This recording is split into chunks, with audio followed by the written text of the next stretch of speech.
preparation for the bowl? I mean, are you basically going to leave it to the current staff and you're going to still receive? Yeah, I'll just be the standing head coach for the bowl game and for our practices, but of course I'll lean on the assistant coaches that are there in the way they've been practicing and how they want to go about it. Of course they'll make most of the decisions, and I'll facilitate in any way I can. Obviously, Brent Venables. Would you talk about his hire, please? Yeah, I'm so excited. Brent's the absolute perfect fit for OU.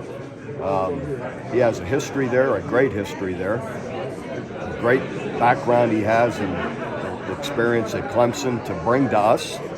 You got to admit what Clemson's done the last 10, 12, 15 years. They've been as good as anybody and better. So he'll bring fresh, new ideas. I believe will help us. And so I don't think I think it's very real that he can make us better.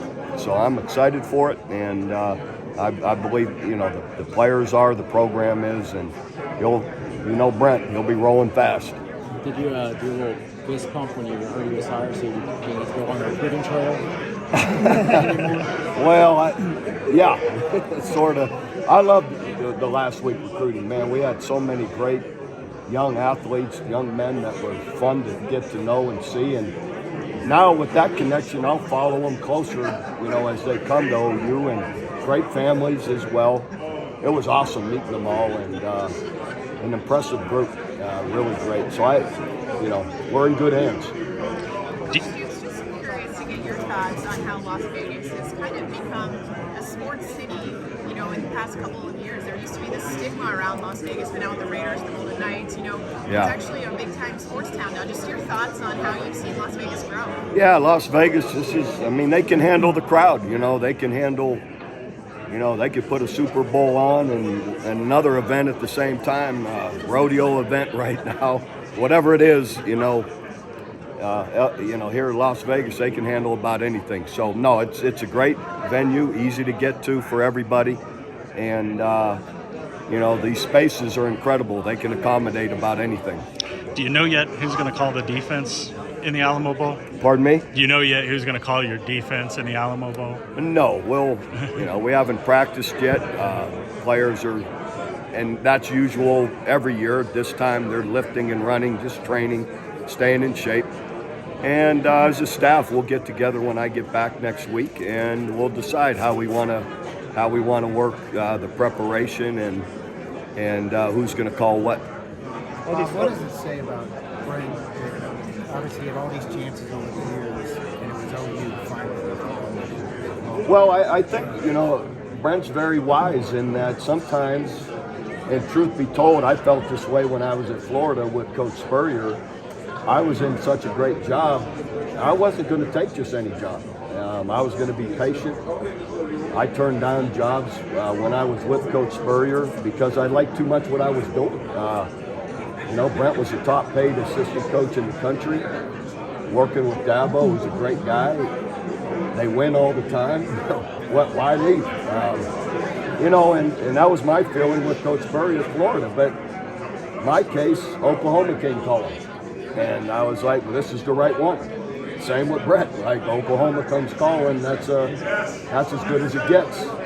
And I think Brent was just waiting for the right opportunity, and he's perfect for us. The right time, his experience. You look at the guy's been through 8 national championships. I love his experience, not just with us, but at Clemson, seeing it at the best level.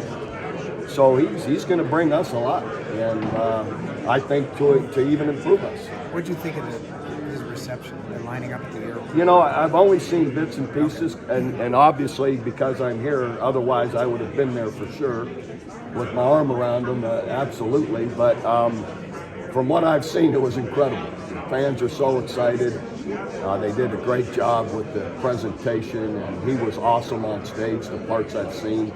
And that doesn't surprise me. He's got great passion, for the game, for programs. He's going to be super for us. He can be his get-back coach. I mean, he had one at Clemson that just held on.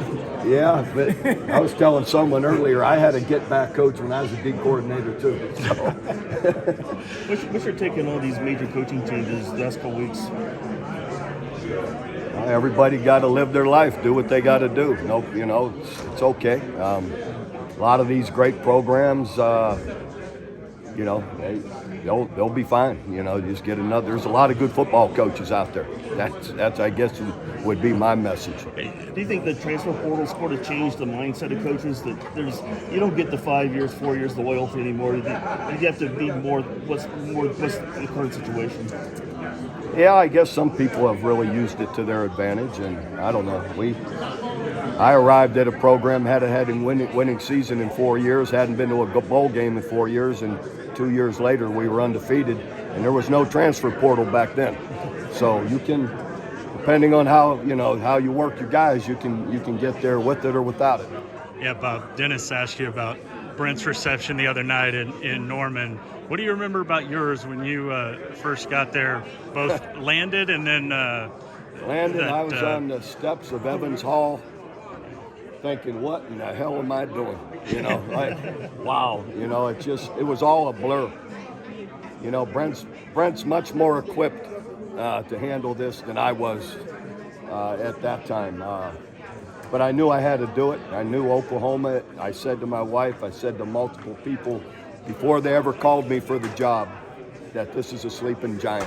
I said Oklahoma is a sleeping giant, and they should be at the top of the food chain, a top 5 program. And fortunately, it worked out for us that we brought it that way. Me and assistant coaches, the players that were there, we jump-started it fast. But I can remember standing up there thinking, wow, here we go. This is, in fact, funny story, it's in my book. I went home after a couple weeks for Christmas break. Recruiting had died down, and I got home for a few days. My car dealer picked me up from Jacksonville to drive me to Gainesville. He's a great buddy of mine, Rick Rundle. And I said, Rick, I've ruined my life. That was after 2 weeks. It was just so overwhelming. And obviously I didn't ruin my life. It was the best thing that's happened to me. And you just got to let it grow on you. And you got to work your job, and little by little, it improved quickly. Bob, that moment might have been the only moment that you had a lack of confidence. I talked to Joe yesterday.